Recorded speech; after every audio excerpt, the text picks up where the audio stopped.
Estamos en el tema de las losas, todos las conocemos, también se llaman placas. Son elementos aplanados, como sabemos, entonces tienen sus dimensiones largo y ancho, mucho más prominentes, digámoslo así, que el espesor. Entonces, estos elementos aplanados tienen la particularidad de que de su comportamiento frente a la intemperie, nos estamos refiriendo al hormigón, en cuanto a la pérdida de agua. Entonces, constructivamente es un trabajo relativamente delicado, donde el constructor tiene que tener la conciencia de esta situación.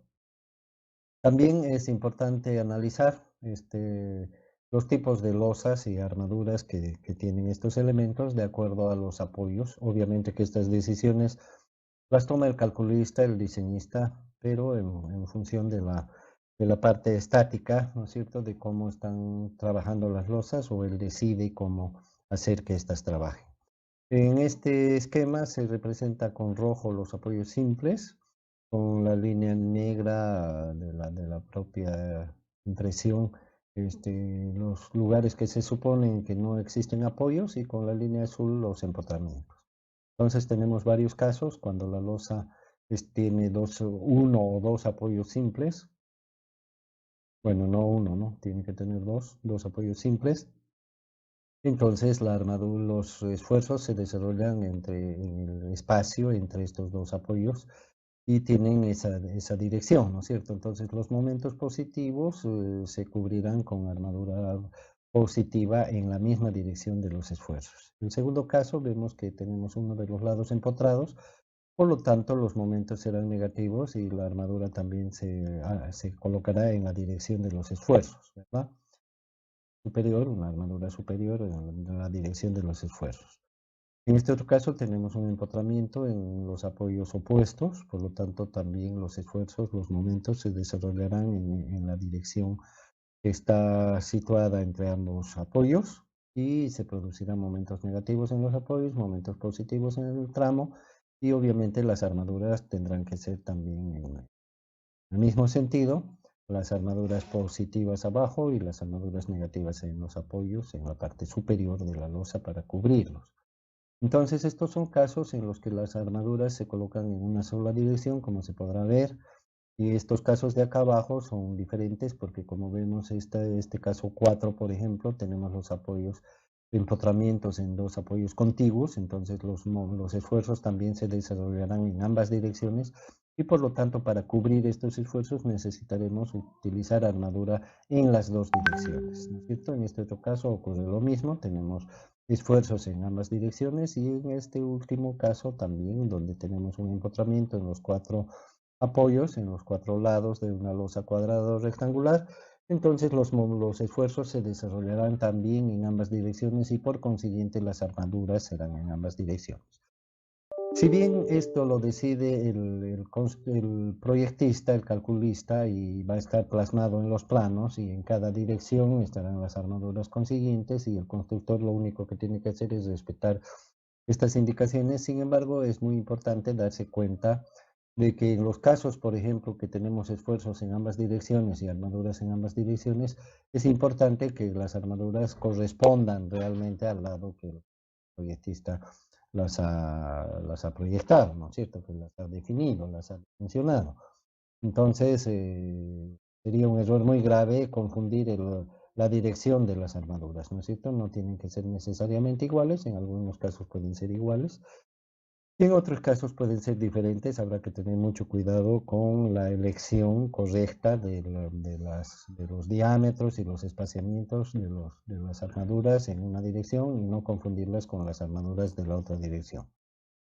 En el caso de las losas armadas en una sola dirección, como que son estos tres de aquí arriba, será importante también identificar ambas armaduras, porque si bien hemos dicho que están armadas en una dirección porque los esfuerzos son en esa dirección coincidentemente, sin embargo, para construir y colocar las armaduras cada una en su sitio, necesitamos forzosamente utilizar armaduras transversales para amarrar cada una de estas barras, tanto abajo como arriba, según corresponda. Por lo tanto, también en este caso, desde el punto de vista visual y desde el punto de vista constructivo, tendremos armaduras en dos direcciones. Obviamente que la armadura estructural será de mayores dimensiones usualmente que la armadura constructiva, que será mínima, y tendremos que tomar en cuenta eso. Y imagínense el error de confundir ambas cosas, ¿no es cierto?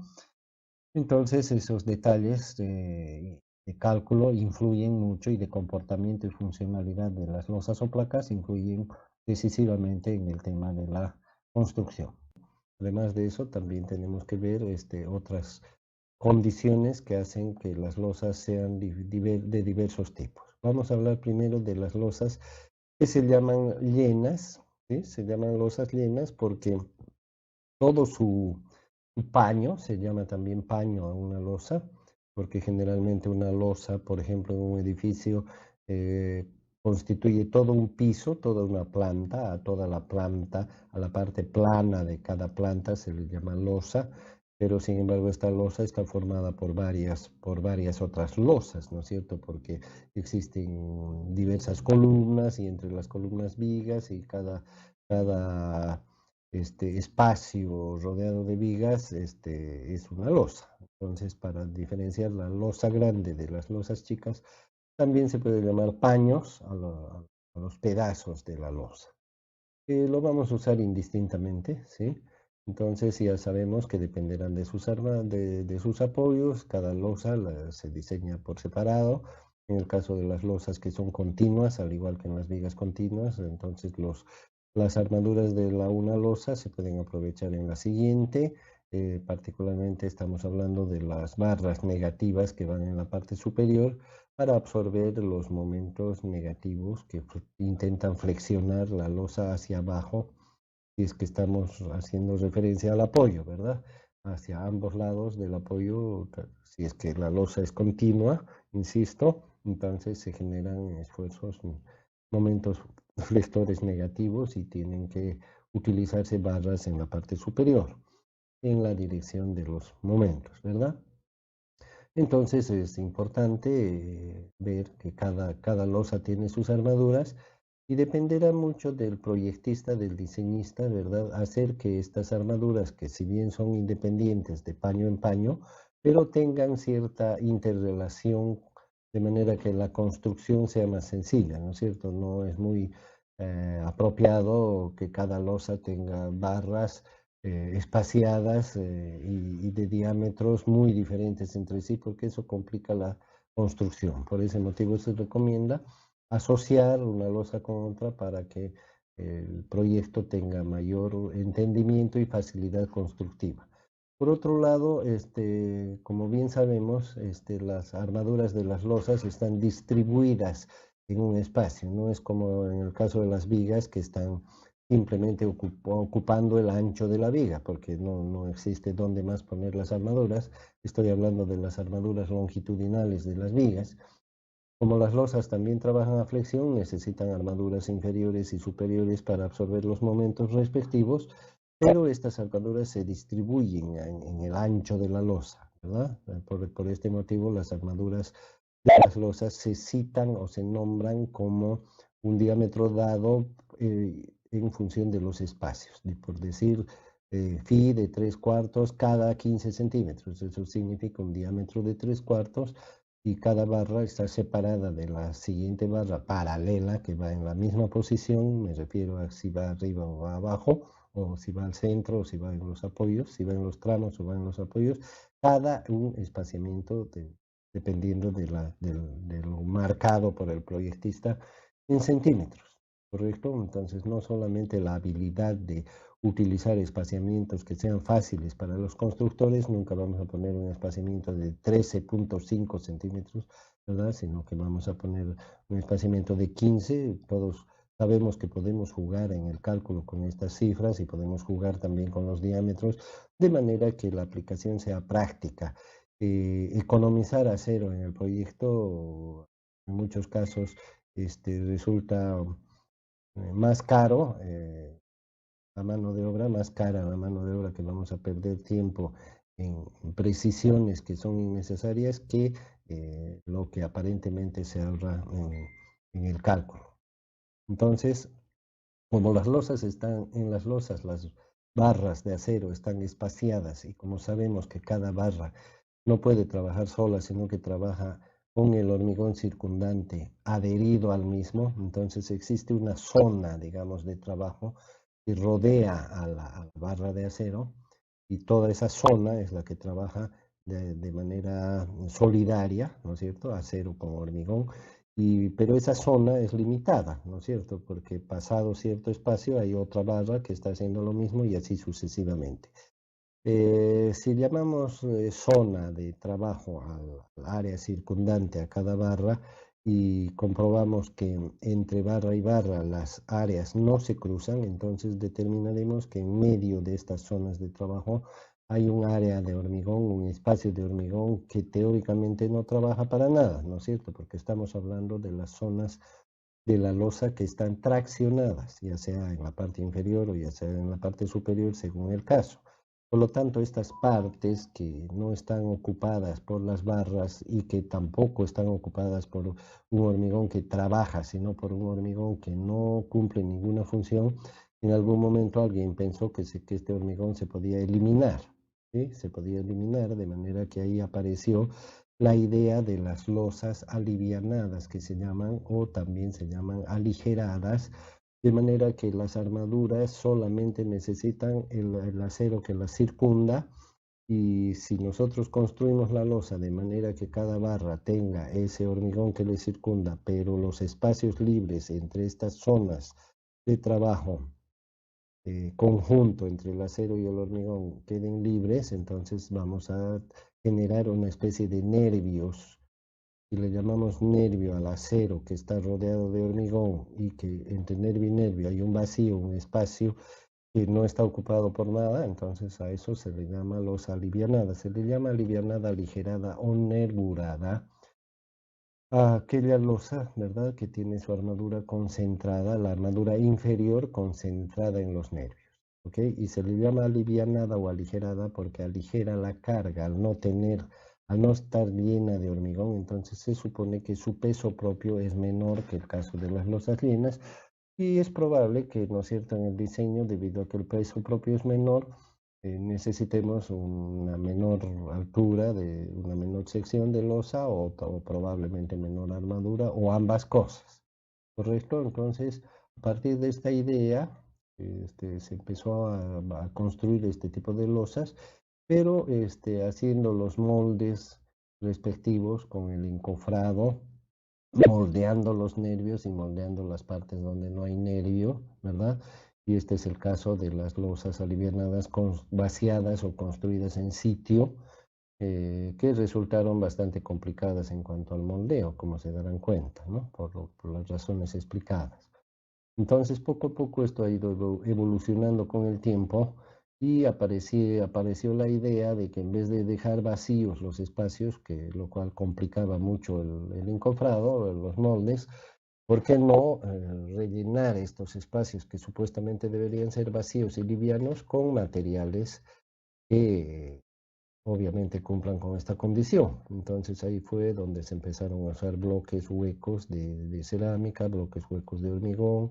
Hoy en día se utiliza mucho el plastoformo y se pueden usar otros materiales, de modo que nos sirvan como molde para los espacios vacíos. Esto nos permite que el encofrado de la losa pueda ser exactamente igual que el de una losa llena. ¿Cómo es el encofrado de una losa llena? Simplemente una plataforma, ¿verdad? Una plataforma plana sobre la cual se vacía el hormigón, porque como es losa llena, todo el espacio tiene que estar lleno de hormigón. En el caso de las losas alivianadas o aligeradas, que no queremos que al cambiar esta situación de que la plataforma sea plana, no queremos tener la complicación de estar moldeando los huecos, los espacios vacíos. Entonces lo que podemos hacer es dejar moldes que nos permitan hacer eso. Entonces en las losas aligeradas que vamos a llamar vaciadas en sitio y le vamos a llamar semi prefabricadas porque tienen algunos elementos como lo que llamamos complementos que son prefabricados, pero no toda la losa es prefabricada, por eso usamos el término semi prefabricado. Entonces, en estos casos podemos tener elementos prefabricados longitudinales para las losas aligeradas en una sola dirección, armadas en una sola dirección, y podemos tener bloques livianos también, aligerados, cuadrados o rectangulares para cuando se necesita que los nervios que contienen a las armaduras vayan en dos direcciones, ¿correcto? Entonces existen las losas aligeradas, semi-prefabricadas, vaciadas en sitio, que tienen esa característica y que pueden estar en una dirección o en dos. Las losas que tienen moldes prefabricados lineales, cuando son armadas en una sola dirección y sus nervios son paralelos, entonces se les llama tiras. Y a los moldes que nos permiten hacer losas semi-prefabricadas, pero vaciadas en dos direcciones, a cada elemento, ese molde prefabricado, le podemos llamar casetón, de donde se deriva el nombre de losa casetonada. Posteriormente fueron apareciendo otras técnicas, existen las losas aligeradas semi-prefabricadas con nervios en celosía, o sea que a alguien se le ocurrió que también los nervios, que son barras longitudinales con hormigón circundante, a alguien se le ocurrió que se podían también prefabricar. Entonces ahí apareció la idea de los nervios en celosía, que los vamos a ver más adelante en figuras, ¿no? De manera que podamos entender mejor de qué estamos hablando, pero son, en resumen, barras de acero, las que van en la parte inferior de la losa, rodeadas de hormigón, pero prefabricadas, ¿sí? Y para darle rigidez, para que se puedan manipular, tienen también una barra en la parte superior, lo cual permite su manipuleo, su traslado y el armado del encofrado, etcétera.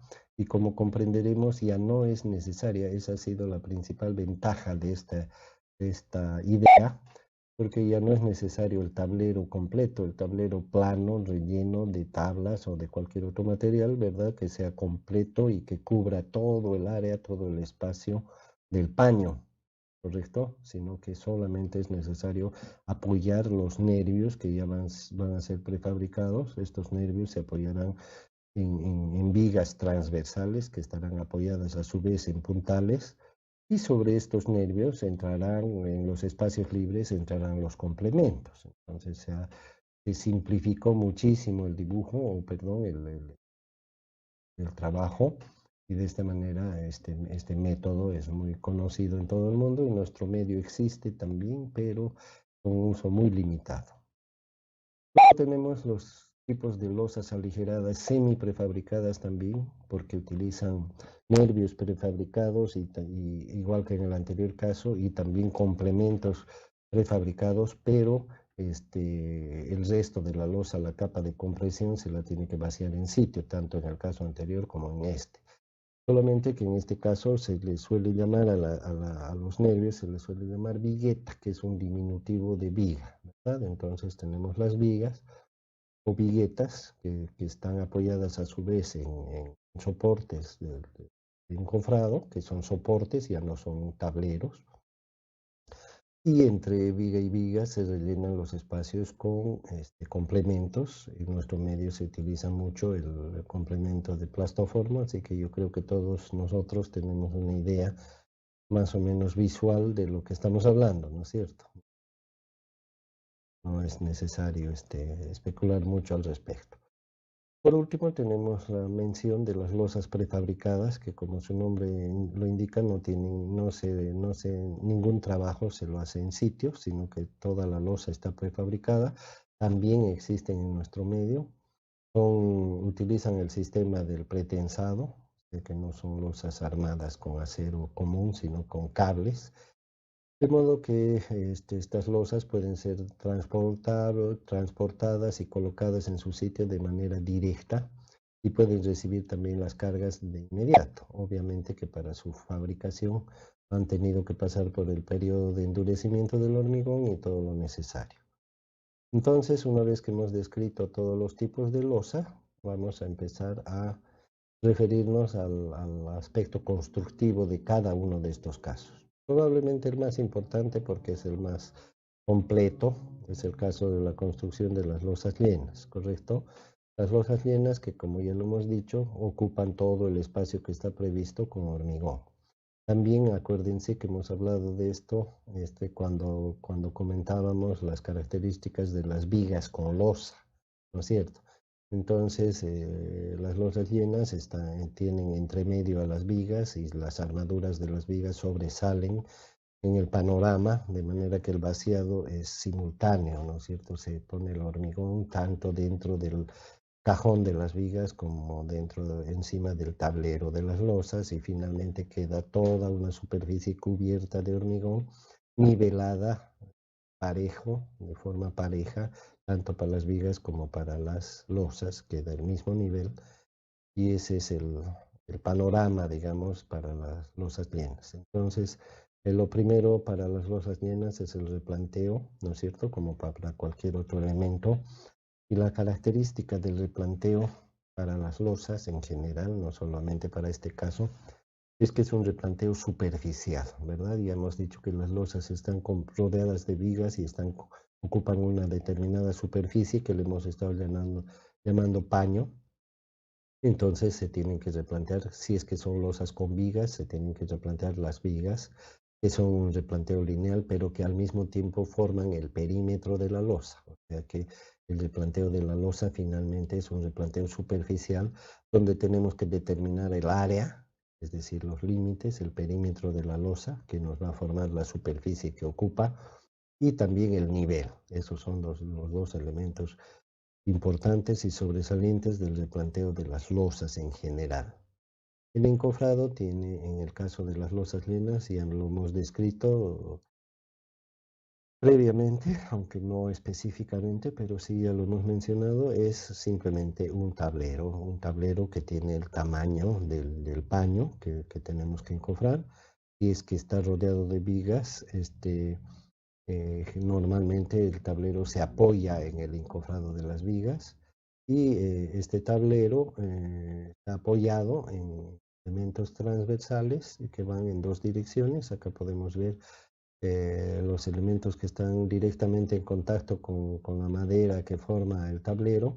Le podemos llamar costillas, y estas a su vez se apoyan sobre unas vigas que también tienen cierto espaciamiento de acuerdo a la distribución de cargas, y a su vez estas vigas están apoyadas en puntales que también tendrán el espaciamiento respectivo y finalmente un arriostramiento para evitar la deformación lateral por pandeo, ¿no es cierto? Todos sabemos eso, ya lo hemos visto en el encofrado de vigas. Entonces de la misma manera acá se distribuye la carga en forma superficial, y el tablero, como se puede ver en esta figura, es una superficie plana, ¿no es cierto? Y sobre esta superficie plana, aquí podemos ver, por ejemplo, que está rodeada de encofrado de vigas. En el encofrado de las vigas está la armadura, y encima se ve que no está todavía bien terminado esto, pero se ve que se está preparando la armadura de las losas, ¿no es cierto? Entonces, finalmente, cuando esté tanto la armadura inferior, porque es una parrilla inferior la que va debajo de la losa llena, donde hay momentos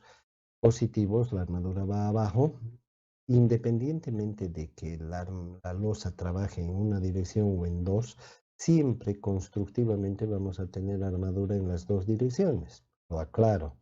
En el caso de que la losa esté trabajando en una sola dirección, en esa dirección va a tener armadura longitudinal o armadura positiva en la parte de abajo, en esa dirección con los diámetros y los espaciamientos respectivos. Pero esas barras constructivamente no pueden estar solas, porque cómo se mantendrían en su posición. Inclusive en esta figura se ve que algunas barras todavía no están fijadas y entonces no son paralelas entre sí, ni mantienen el espaciamiento que el proyectista haya definido. Por lo tanto, constructivamente necesitamos que esas barras que están soportando los momentos en una dirección tengan que estar fijas. Por lo tanto, también se utilizará una armadura en la otra dirección, pero una armadura constructiva que no va a cumplir una función estructural, simplemente va a servir para mantener las anteriores barras que hemos mencionado en su posición correcta, por lo que finalmente va a resultar una malla de barras en una dirección y en otra.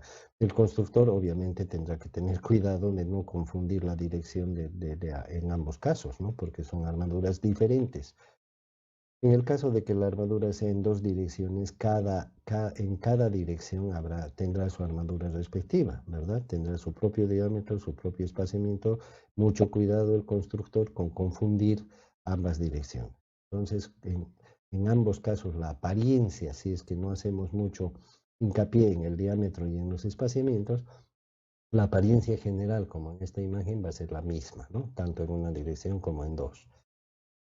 Entonces, eso sería el panorama, digamos, en cuanto a armar el tablero, el encofrado, el molde, que le llamamos el molde, y los soportes, la estructura de soporte que está mostrada en esta figura, y los puntales que pueden tener sus cuñas. Aquí vemos que son puntales metálicos, pero pueden también ser de madera, ¿verdad?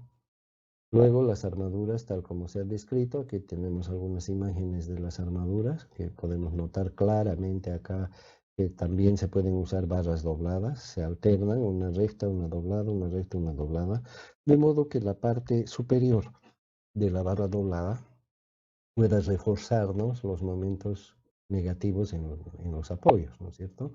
Y eso no impide que también usemos barras rectas en los apoyos. Acá tenemos estas barras amarillas que se ven rectas, que están combinadas con las barras verdes, que son parte de las barras dobladas.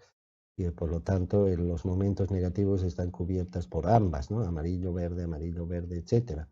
Y en los momentos positivos también podemos observar que hay barras rectas que están en color rojo, por lo tanto los momentos positivos están soportados por las barras rojas y las barras verdes que son dobladas, rojas recta, verde doblada y así sucesivamente el diseñista hace el mejor diseño posible.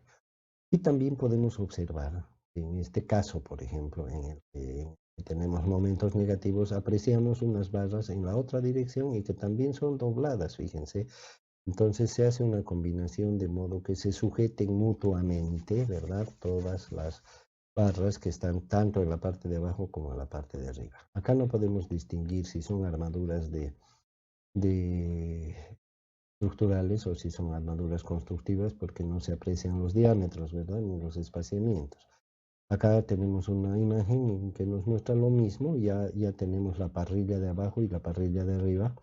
Una cosa importante es mencionar que en las armaduras, en todos los casos que vamos a ver, también existe una malla de retracción en la parte superior, ¿no? Siempre es importante la malla de retracción porque estos elementos son los que más sufren en cuanto a la pérdida de agua por su forma y por su exposición al ambiente. Entonces, normalmente se le ayuda al hormigón con el acero de retracción, que es una malla que se coloca en la parte superior para que la losa no se fisure y tenga mayor capacidad de soporte. Entonces, eh, una vez que se hace el encofrado y se coloca la armadura, se procede al vaciado del hormigón, no tiene ningún secreto. Probablemente es el vaciado más fácil de hacer en cuanto a lo que se refiere a la colocación del hormigón, porque tenemos una superficie amplia, lo hacemos de abajo hacia arriba, está cercana, no tiene ninguna obstrucción que no sean las armaduras. Y lo que es un poco difícil probablemente es hacer un buen vibrado, porque como tiene poco espesor, hay que usar una persona bien responsable que lo haga de manera adecuada. Acá no, esta imagen nos muestra que no está haciéndose muy bien el trabajo porque ni siquiera han terminado de poner el hormigón y ya lo están vibrando, cosa que no le va a permitir a este caballero, no le va a permitir hacer un trabajo ordenado, metódico y uniforme, porque eso es lo que se quiere en el vibrado, ¿verdad? Que es una forma de consolidación.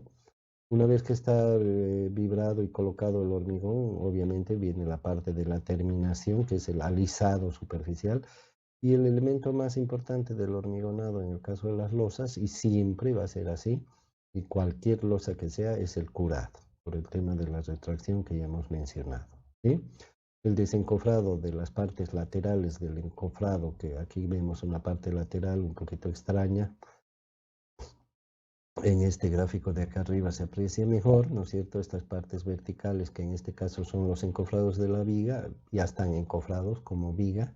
Si no hubiera viga, en losas que no terminan en viga, bueno, se tiene que poner una tabla o tablas verticales como aquí se ve, ¿no es cierto? No se aprecia si hay viga o no hay viga, pero sí se aprecia la tabla de borde, de canto, que impide que el hormigón se salga, ¿no es cierto? Entonces eso viene a completar el tablero como encofrado, ¿no es cierto? Como molde, mejor dicho, como molde que es parte del encofrado.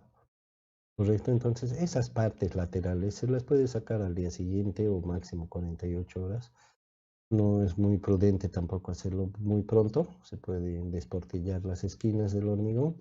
Y una vez que se saca eso, obviamente los soportes que van por debajo, ¿no es cierto?